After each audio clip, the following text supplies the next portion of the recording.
Hello दोस्तों, स्वागत है आप सभी का हमारी एक और रोमांचक कहानी में। उम्मीद करती हूँ कि आपको यह कहानी बेहद पसंद आएगी। मैं उन लड़कियों में से थी जिन्हें अपने बिस्तर पर सोने का बहुत ज्यादा शौक था। शायद इसकी वजह यह थी कि मैं अपने भाई बहनों में सबसे छोटी थी और हमेशा अपनी माँ के पास सोती थी। भले ही मैं छोटी थी, लेकिन जब सब सो जाते और कमरे की रोशनी बंद हो जाती, तब भी अगर माँ पापा को बुलाकर अपने पास आने को कहती तो मेरी आंखें खुल जाती थी। जब मैं छोटी थी और माँ मुझे सुलाने के बाद पापा के पास जाती, तो मैं जाग जाती और रोना शुरू कर देती। मुझे माँ के बिना बिल्कुल भी नींद नहीं आती थी। जब तक मैं माँ के चेहरे पर हाथ नहीं रख लेती, मुझे सुकून नहीं मिलता था। लेकिन जैसे जैसे मैं बड़ी और समझदार होती गई, माँ ने मुझसे कहा कि अब मुझे अपनी बड़ी बहन के साथ दूसरे कमरे में सोना चाहिए। मैंने फौरन इनकार कर दिया और माँ के सीने से चिपक गई। मैंने कहा, नहीं, मैं तो बस आपके ही पास ही सोऊंगी। मुझे आपके बिना नींद नहीं आती। माँ एक ठंडी सांस लेकर कहती है, बेशर्म, तुझे तो जरा भी शर्म नहीं है। उस वक्त मुझे इन बातों का मतलब समझ नहीं आता था, लेकिन जैसे जैसे मैं बड़ी होती गई, एक रात जो आवाज मैंने सुनी उसने मुझे हैरान कर दिया। उस रात मैं अचानक जाग गई और जब माँ मुझे सुलाकर पापा के बिस्तर पर गई, तो मैंने कुछ अनजानी आवाजें सुनी। पहले तो मैंने सोचा कि माँ का पल्लू पकड़ लूं, लेकिन फिर चुपचाप आंखें बंद करके उन आवाजों को सुनने लगी। उन आवाजों ने मेरे कानों की लो को सुर्ख कर दिया। मैं खामोशी से आंखें बंद किए आवाजें सुनती रही और उसके बाद तो यह जैसे रोज का ही माहौल बन गया था। यह अनुभव मेरे लिए कुछ नया और अनोखा था, जिसने मुझे बहुत जल्दी समझदार और परिपक्व बना दिया। शायद इसलिए क्योंकि मैं बहुत ज्यादा सोचती थी और हर बात की तह तक जाने की कोशिश करती थी। मुझे भी धीरे धीरे शर्म महसूस होने लगी थी, इसलिए मैंने खुद ही उस कमरे में सोना शुरू कर दिया जहां मेरी बहनें सोती थी। मुझसे बड़ी 3 बहनें और 2 भाई थे। समय बीतता गया और सभी शादी की उम्र तक पहुंच गए। मेरे सभी भाई बहनों की मुझसे पहले ही शादियां हो गई। जब मेरी शादीशुदा बहनें किसी फंक्शन के लिए हमारे घर आती, तो रात को छुपकर तीनों आपस में बातें करती और खूब हंसती। लेकिन जैसे ही मैं वहां पहुंचती, सब चुप हो जाते। जब मैं उनसे पूछती कि क्या बातें हो रही है, तो वे मुझे कहते, तुम अभी छोटी हो जाओ। हालांकि मैं 18 साल की हो चुकी थी, लेकिन वे मुझे अभी भी बच्ची समझती थी। धीरे धीरे मैं इतने चतुर हो गई कि जब भी मेरी बहनें आती तो मैं जानबूझकर सोने का नाटक करती और उनके बीच बिस्तर पर सो जाती।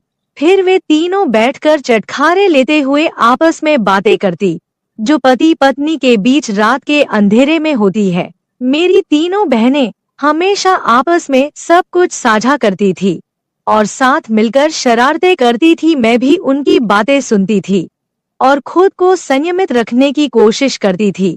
शादी के बाद की जिंदगी खुशियों से भर जाती है, यह बात मैं जान चुकी थी, इसलिए मेरे दिल में भी एक हलचल मचने लगी थी। मैं सोचने लगी कि काश मेरी भी शादी हो जाए, मेरा भी एक पति हो और वो मेरे साथ भी वही सब कुछ करे जो मेरी बहनों के साथ होता है। शादी के बाद ये सब जायज हो जाता है और इसमें सुकून भी मिलता है। यह सोच सोच कर मेरा दिल जोर जोर से धड़कने लगता था। पढ़ाई पर ध्यान देने की बजाय मैं शादी के बाद की ख्वाब देखने लगी। हर रात एक अजीब सी बेचैनी मेरी रग रग में समा जाती थी। मैं जब कमरे में अकेली होती, तो अपने मोबाइल पर इंटरनेट पर लड़के लड़कियों की रोमांटिक सॉन्ग देखती और फिर खुद को उस लड़की की जगह महसूस करती। मैं उस लड़के की जगह अपने भावी पति की कल्पना करती और सुकून महसूस करती थी। एक दिन मेरी बड़ी बहन घर आई हुई थी। भाभी और मेरी बहन आपस में कुछ ऐसी बातें कर रही थी जिन्हें सुनकर मेरी बेचैनी बढ़ती जा रही थी। मैं खुद पर काबू पाने की कोशिश कर रही थी, लेकिन अंततः मैं खुद को रोक नहीं पाई और रात को फिर से वही वीडियो देखने लगी। उसी वक्त मेरी बहन जाग गई और उसने मुझे यह सब करते हुए देख लिया। उसने मेरा मोबाइल छीन लिया और मेरे चेहरे पर एक थप्पड़ मार दिया। फिर गुस्से में बोली, अपनी उम्र देख और अपने काम देख। मैं समझ नहीं पा रही थी कि तू पढ़ाई पर ध्यान क्यों नहीं दे रही थी। तू तो वक्त से पहले ही इन गंदे कामों में पड़ गई है। तुझे बहुत शौक है अपनी जिंदगी में किसी को शामिल करने का। देखती हूँ सुबह माँ से कहती हूँ कि तेरी यह बेटी एक दिन तेरा मुंह काला करके चली जाएगी। इससे पहले कि कुछ और बुरा हो इसे यहाँ से चलता करो। जब मेरी बहन को मेरी इस हरकत का पता चला तो मैं बहुत डर गई। मैं रोने लगी और उससे हाथ जोड़कर माफी मांगने लगी। नहीं दीदी, ऐसा कुछ नहीं है, मैं तो बस ऐसे ही देख रही थी। लेकिन उसने मुझे खूब डांटा। अगले दिन मेरी बहन ने मुझे मेरा मोबाइल वापस कर दिया, लेकिन यह वादा लिया कि अगर दोबारा इस तरह की फिजूल वीडियो देखी तो अंजाम बुरा होगा। मैंने भी तौबा कर ली थी। पर जब मैं कॉलेज जाती और अपनी सहेलियों को उनके बॉयफ्रेंड के साथ गंदी बातें करते हुए सुनती तो फिर से मेरे अंदर वही भावनाएं जागने लगती। मैं 18 साल की थी जब मेरी बहन ने एक बार फिर मुझे मोबाइल पर वही वीडियो देखते हुए देख लिया। वह कहने लगी, तुझसे मना किया था ना, फिर भी नहीं मानी। लगता है तेरी जवानी कुछ ज्यादा ही जोश दिखा रही है। चल अब माँ को बताती हूँ। मुझसे रहा नहीं गया तो मैंने गुस्से में कह दिया, हाँ, खुद तुम लोग शादी करके अपनी जिंदगी एंजॉय कर रहे हो और मुझे एक वीडियो भी नहीं देखने देती। इससे अच्छा तो माँ से कह दो कि मेरी भी शादी करवा दो। मैं शादी लायक हो चुकी हूँ, घर के काम भी अच्छे से कर लेती हूँ और पढ़ाई लिखाई में मेरी वैसे भी कोई खास दिलचस्पी नहीं है। जब भी मैं कुछ कहती हूँ लोग मेरी माँ बनकर मुझे डांटने पर तुले रहते हैं। मेरी बहन ने मुझे थप्पड़ मारा और कहा, क्या जमाना आ गया है, जाओगी तब सीधी हो जाओगी। ससुराल में सिर्फ पति ही नहीं होता बल्कि ढेर सारी जिम्मेदारियां भी होती है। हम तो ससुराल की थकान लेकर मायके में आकर चैन की सांस लेते थे। रात को पति का मूड देखना पड़ता है, गुस्सा सहना पड़ता है और सुबह से ननद, देवरानी और जेठानी दिमाग खराब करती है। महंगाई और बिजली के बिल वैसे ही सरदर्द देने के लिए तैयार रहते हैं। तुम्हें शादी आसान लगती है लेकिन असल में ऐसा नहीं है। मेरी बहन ने मुझे बहुत समझाया लेकिन मैं कहाँ समझने को तैयार थी। मेरे लिए भी रिश्ता देखा जाने लगा। सबसे पहले जो रिश्ता आया वो मेरी भाभी के खानदान का था। मेरी भाभी तो वैसे भी मुझे कुछ खास नहीं समझती थी और मुझे उस घर से निकालने के चक्कर में थी। जब लड़के की तस्वीर दिखाई गई तो वह बहुत खूबसूरत था। उसे देखकर मेरे दिल की धड़कन तेज हो गई। उसके साथ शादी के बाद का ख्याल आते ही मेरे अंदर एक अजीब सी खुशी दौड़ने लगी। हमारे घर वाले सादगी पसंद थे, इसलिए हमारी शादी भी सादगी से होने वाली थी। शादी की तैयारियां शुरू हो गई और फिर वह दिन आ गया जब मैं मेहंदी की दुल्हन बनकर बैठी थी। खानदान की सारी औरतें आकर मेहंदी की रस्म निभा रही थी। मैं भले ही गंभीरता से बैठी थी लेकिन अंदर से मेरे मन में खुशी की लहर दौड़ रही थी। अगले दिन मैं अपने पति के पास पहुंचने वाली थी और इस ख्याल से ही मेरे अंदर हलचल मच रही थी। मैंने अनगिनत सपने सजाकर रात बिताई। अगले दिन मेरे दिल में एक अजीब सी खलबली थी, लेकिन मायके को छोड़ने का दुख भी था। जब मैं तैयार होने के लिए ब्यूटी पार्लर जा रही थी तो एक बार मुड़कर अपने उस घर को देखा जिसे छोड़कर मुझे जाना था। आज मैं उस घर को हमेशा के लिए छोड़ने वाली थी। बस बात जब मैं इस घर में वापस आती तो एक मेहमान के रूप में आती। आज इस घर में मेरा आखिरी दिन था। यह सोचकर मेरी आंखों में आंसू आ गए। फिर मैं दुल्हन बनकर शादी हॉल के लिए रवाना हो गई। शादी हो चुकी थी और मैं दुल्हन के रूप में सबसे ज्यादा खूबसूरत लग रही थी। मेरा दूल्हा भी कुछ कम नहीं लग रहा था। लोग हमारी जोड़ी की तुलना चांद और तारों से कर रहे थे। शादी के बाद विदाई का समय आ गया और मैं अपने ससुराल आ गई। मेरी सास बेहद खुशमिजाज और आजाद सोच रखने वाली औरत थी। उन्हें देखकर कोई नहीं कह सकता था कि वो मेरी सास है, बल्कि वह अपने बेटे की बड़ी बहन लग रही थी। उनका व्यवहार ऐसा था कि मुझे भी खुशी थी कि शादी के बाद हम दोनों सास बहू नहीं बल्कि माँ बेटी बनकर रहेंगे। जब मैं रुखसत होकर अपने ससुराल पहुंची तो मेरी सास ने साड़ी पहनी हुई थी और बाल खुले हुए थे। वो वाकई माँ कम और बड़ी बहन ज्यादा लग रही थी। उन्होंने ने ही मुझे आकर कमरे में बैठाया। जब मैं बेड पर बैठी तो मेरी सास पास आकर बैठ गई। उन्होंने मेरा दुपट्टा थोड़ा पीछे करके ठीक किया और मेरी तरफ देखकर कहने लगी, तुम्हें देख तो मेरा बेटा पागल हो जाएगा। तुम बहुत खूबसूरत हो और अपने पति को सही तरह से संभाल लोगी। यह सुनकर मैं शर्म से लाल हो गई। मैंने कभी सोचा भी नहीं था कि मेरी सास इस तरह की बातें कर सकती है। मैं मुस्कुराई तो वो कहने लगी, अरे बहू, मुझे बाकी सास जैसा मत समझो, मैं तुम्हारी दोस्त बनकर रहेंगी। तुम मुझसे बिना झिझक कुछ भी शेयर कर सकती हो। उनकी बातें सुनकर मेरा मन हल्का हो गया और मुझे यकीन हो गया कि हमारा रिश्ता सास बहू से बढ़कर दोस्ती का होगा। अगर सुहागरात को लेकर मुझसे कुछ पूछना चाहती हो या कोई मसला है तो बताओ, फिक्र की कोई जरूरत नहीं है। मैं तो पहले ही शर्म से पानी पानी हो चुकी थी। मैंने सोचा था कि मेरे पति बहुत रोमांटिक होंगे और मेरी सारी इच्छाएं पूरी करेंगे, लेकिन मेरी सास ने सोने पर सुहागा कर दिया।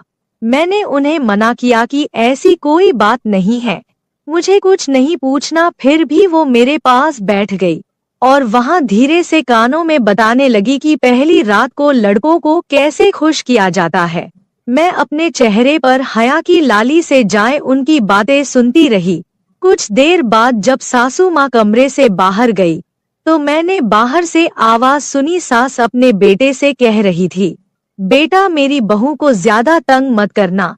अगर मुझे सुबह शिकायत मिली तो मैं अपनी बहू को 1 महीने तक अपने पास बुला लूंगी। इस पर मेरे पति चुप थे। जब वे कमरे में आए तो मैं फौरन सिर झुकाकर बैठ गई। मेरे पति मेरे सामने आकर बैठे और जैसे ही उन्होंने मेरा घूंघट उठाया तो मेरे हुस्न की तारीफें करने लगे। उनकी तारीफ सुनकर मैं शर्म से मुस्कुराती रही। फिर उन्होंने मेरा हाथ पकड़कर सोने की अंगूठी मेरी उंगली में पहना दी और हाथ सहलाने लगे। मेरे भी जज्बात बेकाबू होने लगे। आखिर वो रात आ ही गई थी जिसका मैं कब से इंतजार कर रही थी। शायद ही कोई लड़की मुझसे ज्यादा सुहागरात के लिए बेताब हुई होगी। लेकिन जैसे ही मेरे पति मेरे करीब आए, उनके फोन पर एक कॉल आ गई। ये कौन था जो हमारी रात में खलल डाल रहा था?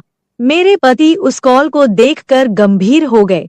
वो फोन कान से लगाकर बालकनी में चले गए और काफी देर तक बातें करते रहे। मुझे समझ नहीं आ रहा था कि वह किससे बात कर रहे हैं। मेरे मन में अजीब अजीब ख्याल आने लगे। मैं उठकर उनके पीछे गई, लेकिन तब तक वे फोन बंद कर चुके थे। मेरा पति काफी परेशान नजर आ रहा था। मैंने पूछा, क्या हुआ, सब ठीक तो है ना? उन्होंने कहा, बॉस ने मुझे एजेंट के तौर पर दिल्ली जाने को कहा है। सुबह सवेरे एक बहुत जरूरी मीटिंग थी जिसके सारे दस्तावेज मेरे पास थे। यह प्रोजेक्ट भी मैंने ही तैयार किया था। वैसे तो यह मीटिंग 1 हफ्ते बाद होने वाली थी, लेकिन जिस स्तर के साथ मीटिंग थी, उन्हें रात में ही हर हाल में मुंबई पहुंचना था। इसलिए मुझे दिल्ली के लिए निकलना पड़ेगा ताकि सुबह की मीटिंग में समय पर पहुंच सकूं। मेरे सारे अरमानों पर जैसे पानी फिर चुका था।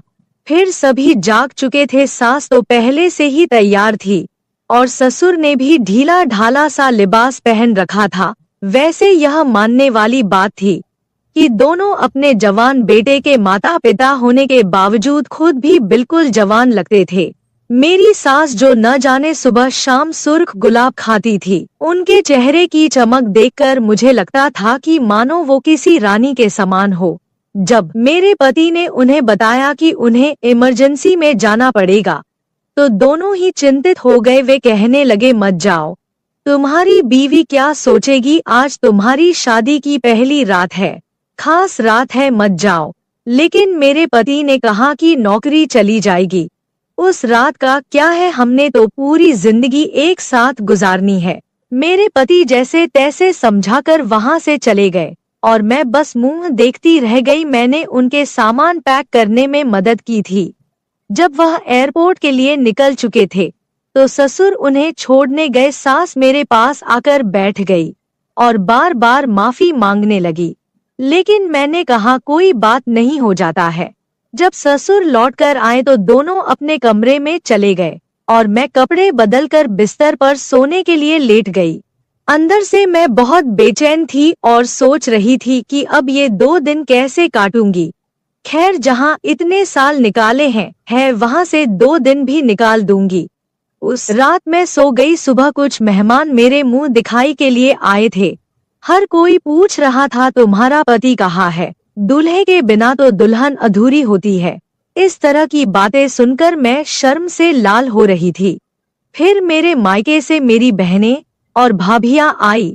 मेरी बहनें शरारत से पूछने लगी, बताओ कल रात क्या हुआ, कुछ हुआ भी या उससे पहले ही तुम्हारा पति चला गया। मैंने गहरी सांस लेकर अपने आप को संभाल लिया। मेरी बड़ी बहन मेरे पास आई और ताली बजाकर जोर से हंसी। उसने कहा, जैसे को तैसा, जितनी बेताबी तुम्हें थी, देखो तुम्हारे साथ क्या हुआ।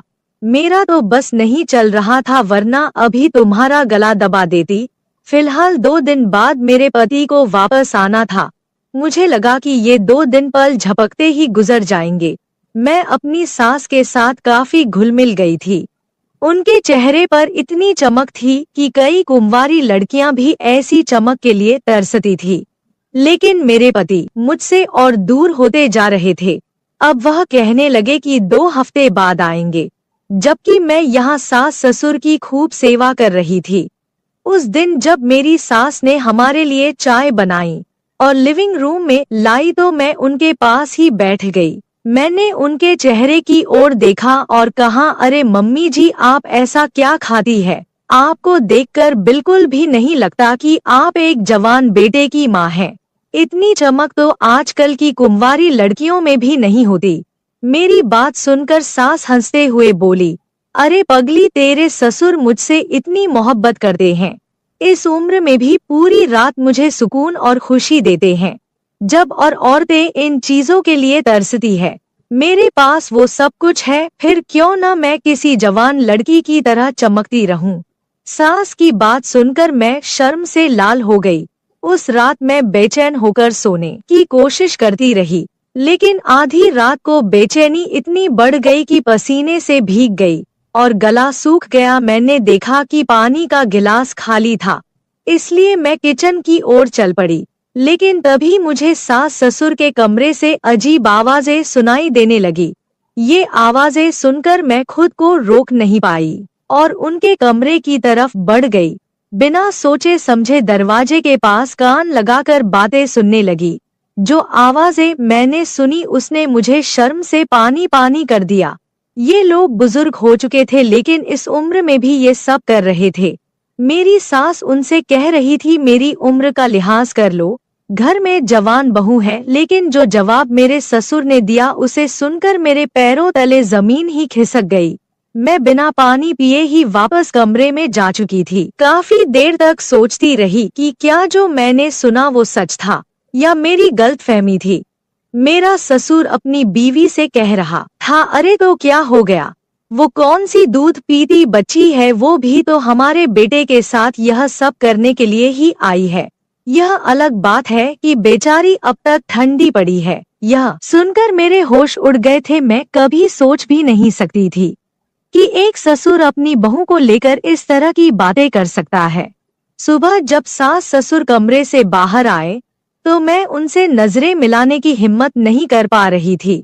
मुझे ससुर से अजीब सा डर महसूस हो रहा था, क्योंकि अब मैं उनकी नजरों का इशारा समझ चुकी थी। वो मुझे सर से पैर तक अजीब निगाहों से घूर रहे थे। जब मैंने पति से बात करने की कोशिश की तो उन्होंने यही कहा, मैं बिजी हूँ, बहुत काम है, वापस आने में समय लगेगा। एक दिन सास का ब्लड प्रेशर बढ़ गया। वो कहने लगी, बहू किचन में दबा रखी है, जरा दूध में घोल कर दे दे, उससे मुझे सुकून मिलेगा। मैंने दूध का गिलास निकाला और उनके ब्लड प्रेशर की दवा में डालने के बजाय उसमें नींद की दवा में मिला दी, जिसे पीकर मेरी सांस चकराने लगी और मैं उन्हें कमरे में लेटा आई। लेकिन अब घबराहट हो रही थी कि कहीं कुछ गलत न हो जाए। उसी वक्त मेरे पति का मेरी सास के फोन पर कॉल आया। उन्होंने कभी मुझे कॉल नहीं किया था। मैंने फोन उठाया और जैसे ही कान से लगाया, पति ने कहा, सुनो, अपनी बहू को बता दो कि मैं अब वापस नहीं आने वाला। मैंने यहाँ किसी और लड़की से चक्कर चला लिया है और वह मेरे बच्चे की माँ बनने वाली है। सुहागरात को भी उसी ने मुझे फोन करके दिल्ली बुलाया था। वह अमीर बाप की बेटी है और कह रही है कि अगर मैंने उससे शादी नहीं की तो मुझ पर केस कर देगी। यहाँ की पुलिस तो आप जानते हैं कितनी सख्त है। मजबूरी में मुझे उससे शादी करके उसके बच्चे को अपनाना पड़ेगा और बदले में मुझे करोड़ों की जायदाद भी मिल रही है। फिर भला क्या रखा है आपकी उस बहू में? बहुत जल्द मैं आप दोनों को भी यहाँ बुला लूंगा। सुकून की जिंदगी गुजारेंगे, बस किसी तरह इस नालायक बहू से पीछा छुड़ा लें। यह सुनते ही मेरे पैरों तले जमीन खिसक गई। सारे सपने मिट्टी में मिल चुके थे। मैं अपनी सास को उस हालत में छोड़कर घर लौट आई। रो रो कर मैंने अपने माता पिता और भाइयों को सब कुछ बताया। वे तुरंत मेरे ससुराल पहुँचे और जमकर बहस हुई। मेरे सास ससुर ने यहाँ तक कह दिया कि एक बार जायदाद हमारे बेटे के नाम हो जाए, फिर हम उसे भी छोड़ देंगे और रिया ही हमारी बहू रहेगी। लेकिन मेरे पिता ने साफ मना कर दिया। कुछ सालों बाद अदालत में केस चला और मेरा अपने पति से तलाक हो गया। कम उम्र में ही मैंने ये सब झेला। मेरी बहन सही कहती थी कि शादी के बाद बहुत कुछ ऐसा होता है जो एक लड़की की जिंदगी को पूरी तरह बदल देता है। जो मैं कभी हंसमुख, चुलबुली और भावुक हुआ करती थी, अब खामोश रहने लगी थी। अब मेरी उम्र 25 साल हो चुकी है। मेरे लिए कई रिश्ते आते हैं, लेकिन मर्दों पर से मेरा भरोसा पूरी तरह से उठ गया है। शादी का नाम सुनते ही मेरा दिल डर से कांप उठता है। आपको क्या लगता है, क्या मुझे शादी कर लेनी चाहिए या सभी मर्द ऐसे नहीं होते हैं? अगर मुझे फिर से धोखा मिला तो? दोस्तों, यह थी मेरी कहानी। दोस्तों, मैं आप लोगों को दिल से धन्यवाद करती हूँ। आप लोग के सपोर्ट से मेरी YouTube फैमिली। दोस्तों, ऐसे ही अपना प्यार और सपोर्ट बनाए रखें और जल्दी से जल्दी सब्सक्राइबर पूरा कर दीजिए। दोस्तों, मैं आपको एक से बढ़कर एक कहानी रोज लाती रहूंगी दोस्तों। पर दोस्तों, अभी भी जो लोग चैनल को सब्सक्राइब नहीं किए हो, जल्दी से कर दीजिए और वीडियो को लाइक करके मेरा सपोर्ट कर दीजिए।